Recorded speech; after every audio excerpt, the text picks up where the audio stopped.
Hello friend, સ્વાગત છે તમારું અમારી YouTube channel new vision digital hub.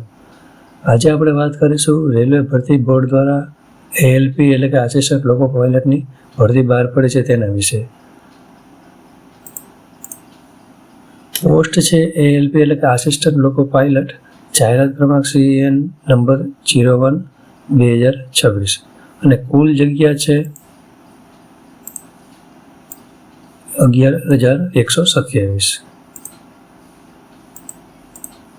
આગળ વાત કરીએ તો ફોર્મ કઈ તારીખે શરૂ થવાના છે તેના વિશે. તો ફોર્મ શરૂ તારીખ 15/5/2026, છેલ્લી તારીખ છે 14/6/2026.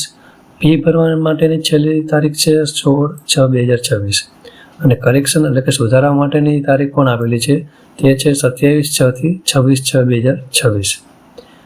તો વાત કરીએ ઉંમરની, તો ઉંમર છે 18 થી 30 વર્ષ. તેમાં છૂટછાટ મળવાપાત્ર છે. ડેટ ઓફ બર્થની અહીંયા અમુક આપેલી છે લિમિટ, જેમાં અપર લિમિટ છે અહીંયા આપેલી છે કેટેગરી વાઇઝ અને લોઅર લિમિટ આપેલી છે અહીંયા ઓલ કેન્ડિડેટની, જેમાં OBCL, EWS, UR વાળા જેમાં 2/7/1996, OBCL જે નોન ક્રિમિનલ સર્ટિવાળા છે તે 2/7/1993 અને SC/ST જેમાં 2/7/1991 ઉંમર જન્મ તારીખ હોય એ પછીના ફોર્મ ભરી શકે છે અને 1/7/2008 પહેલાંના લોકો ફોર્મ ભરી શકે છે.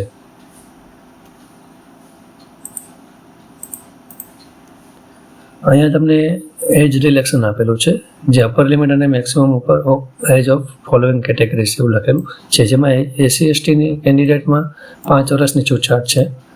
નોન ક્રિમિનલ એટલે કે OBC કેન્ડિડેટ છે તેમની 3 વર્ષની લિમિટ છે અને extra servicemen candidate who have put in more than 6 months service after attention તેના અલગ અલગ છે, જેમાં 3 વર્ષની છૂટ છે, 6 વર્ષ છે અને 8 વર્ષ છે. એ કેટેગરી વાઇઝ તમને આપેલા છે.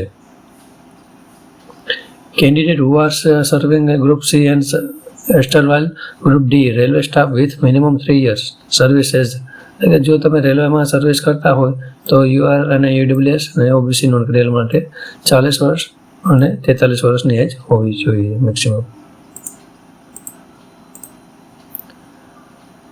આગળ આપણે વાત કરીએ તો ચલણની, તો જનરલ, OBC, EWS માટે 500 રૂપિયા છે અને પરીક્ષા આપ્યા બાદ તમને 400 રૂપિયા પરત મળશે. SC/ST, PWD મહિલાઓ માટે 250 રૂપિયા છે, જેમાં પરીક્ષા બાદ પૂરેપૂરી તમને રકમ પરત મળવાના રહેશે. તમે જોઈ શકો છો ઓફિશિયલ નોટિફિકેશનમાં. અહીંયા આપેલું છે mode of payment. Mode of પેમેન્ટમાં કેવું કરવાનું છે, only online fee payment through internet banking અથવા ડેબિટ ક્રેડિટ કાર્ડ અથવા UPI will be accepted. All applicant service charge shall be borne by the candidate. Fee can be paid by the candidate through online mode only. There will be no option to be pay fee through any other mode. એટલે કે online જ તમારે fee ભરવાની રહેશે અને fee છે એ તમારા એકાઉન્ટમાંથી જ ભરવા હું વિનંતી કરું છું, કારણ કે તમે જો તમારા એકાઉન્ટમાંથી ભરશો તો જે રિફંડ જે મળશે પરીક્ષા આપીને 400 રૂપિયા અથવા 250 રૂપિયા તે તમારા ખાતામાં ડાયરેક્ટ આવી જાય. હવે તમારે ફોર્મ ભરવા માટે કયા કયા ડોક્યુમેન્ટ જરૂરી છે તેની વાત કરીએ. તો ફોર્મ માટે જરૂરી ડોક્યુમેન્ટમાં ફોટો, તમારા આધાર કાર્ડ, જાતિનો દાખલો જો લાગુ પડતો હોય તો, આવકનો દાખલો, બેંકની પાસબુક, LC છોડિયાનું પ્રમાણપત્ર, લાયકાત, તમારી જે કંઈ લાયકાત છે તેની માર્કશીટ હોવી જોઈએ.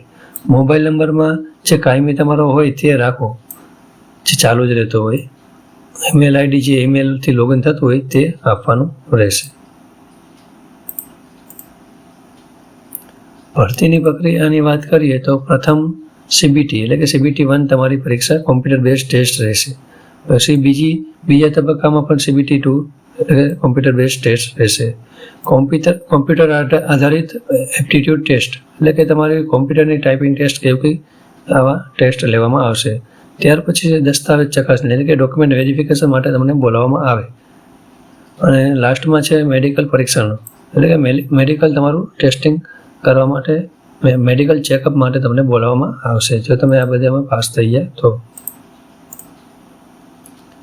અહીંયા તમને પોસ્ટ વાઇઝ પેરામીટર આપેલા છે, જેમાં તમે અહીં જોઈ શકો છો આસિસ્ટન્ટ લોકો પાયલટ, જેમાં લેવલ 7th PC એટલે કે સેકન્ડ નંબર છે અને પે છે 19,900.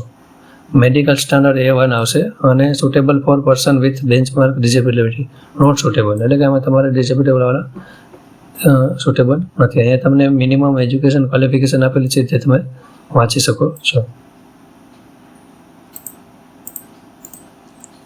હવે વેબસાઇટ માટે લિંક તમને ડિસ્ક્રિપ્શનમાં આપેલ છે અને ફોર્મ ભરવા માટેની પણ તમને લિંક ડિસ્ક્રિપ્શનમાં આપેલી છે. તો મિત્રો, આ હતી આપણી રેલવે દ્વારા જે આસિસ્ટન્ટ લોકો પાયલટ દ્વારા ભરતી બહાર પાડવામાં આવી છે તેની માહિતી. તો તમને આ વિડીયો કેવો લાગ્યો? જો ગમ્યો હોય તો લાઇક કરો, શેર કરો અને સબસ્ક્રાઈબ કરવાનું ભૂલતા નહીં. Thank you.